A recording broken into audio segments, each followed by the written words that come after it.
കണ്ണൂർ ജില്ലയിൽ നിന്ന് കൊലയാളികളുണ്ട്, കോഴിക്കോട് ജില്ലയിലെ കൊലയാളികളുണ്ട്.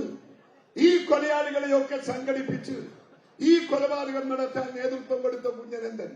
പക്ഷേ കുഞ്ഞനന്ദന്റെ കാര്യം കോടതിയിൽ തീർത്തും ഏകവെച്ച് ബോധ്യപ്പെടുത്താൻ പ്രോസിക്യൂഷൻ സാധിക്കാത്തത് കൊണ്ട് അദ്ദേഹത്തെ ജയിൽ ശിക്ഷ വിധിച്ചില്ല.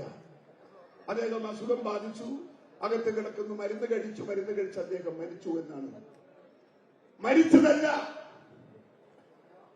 മരിച്ചതല്ല കുഞ്ഞനന്ദൻ.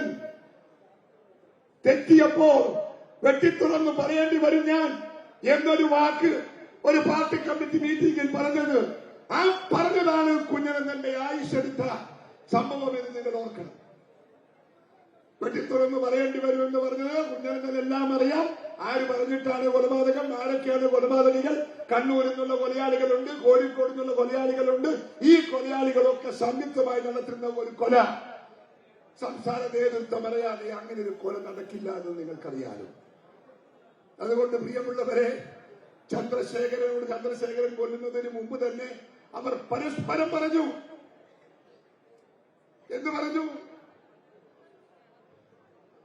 ചന്ദ്രശേഖരന്റെ ആയുസ് കുറവാണെന്ന് പച്ചയിൽ പറഞ്ഞു. ചന്ദ്രശേഖരന്റെ തലച്ചോർ അടിച്ച് പൊടച്ച് പൂക്കുല പോലെ ഞങ്ങൾ റോഡിലിടും, ശരീരം തറച്ച് വേറി റോഡിലിടും.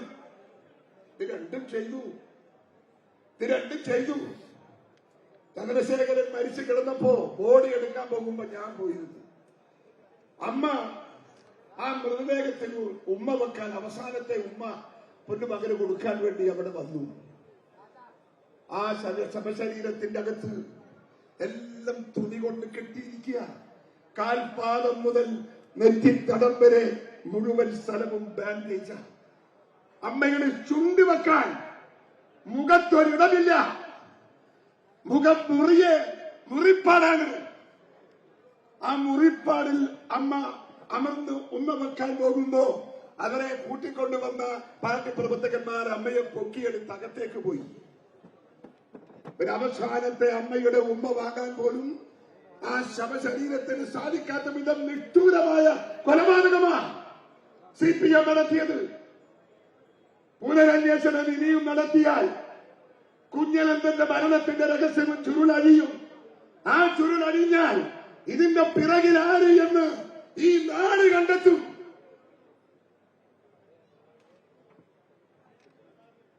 മനുഷ്യത്വമില്ലാത്ത മൃഗീയതയുടെ പര്യായമെന്ന് പറയാവുന്ന ഒരു രാഷ്ട്രീയ പ്രസ്ഥാനം.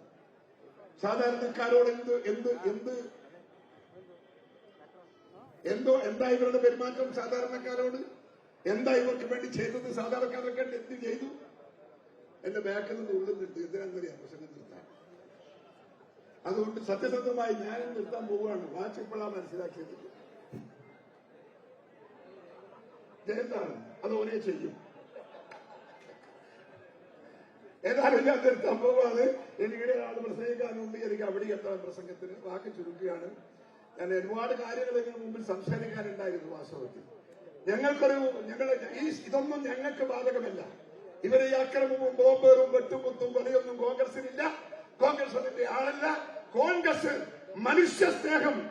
മനുഷ്യന്റെ സ്നേഹത്തെ പൊക്കിയെടുത്ത് അറിയാലോ. രാഹുൽ ഗാന്ധി പറഞ്ഞത് അറിയാലോ. രാഹുൽ ഗാന്ധി പറഞ്ഞത് വിദ്വേഷത്തിന്റെ കമ്പോളത്തിൽ സ്നേഹത്തിന്റെ കട തുറക്കണമെന്ന മനുഷ്യ സ്നേഹത്തിന്റെ തൂലുകൾ കൊണ്ട് കുത്തിച്ചേർത്ത് ഈ രാജ്യത്ത് മനുഷ്യ സ്നേഹത്തിന്റെ ഒരു സാമ്രാജ്യം കെട്ടിപ്പടുക്കാൻ ആഹ്വാനം ചെയ്ത രാഹുൽ ഗാന്ധിയുടെ താഴെയാണ് ഞങ്ങൾ. രാഹുൽ ഗാന്ധിയാണ് ഞങ്ങളുടെ നേതാക്കന്മാർ. ഞങ്ങള് അക്രമവും വേണ്ട, വെട്ടും വേണ്ട, കൊത്തും വേണ്ട. മനുഷ്യ സ്നേഹത്തെ ഒരുമിപ്പിക്കാൻ നിങ്ങൾക്ക് സാധിക്കണം. അതിന്റെ അടിസ്ഥാനത്തിൽ ഈ പാർട്ടിയെ വളർത്തിയെടുത്ത് ജനഹൃദയത്തിൽ കോൺഗ്രസിനെ സ്ഥാപിക്കാൻ എന്റെ പ്രിയപ്പെട്ടവരെ ഒറ്റക്കെട്ടായി നിങ്ങൾ ഉണ്ടാവണം എന്ന് മാത്രം ആവശ്യപ്പെട്ടുകൊണ്ട് ഞാൻ എന്റെ വാക്കുകൾ ഉപസംഹരിക്കുന്നു. നമസ്കാരം ചെയ്യുന്നു.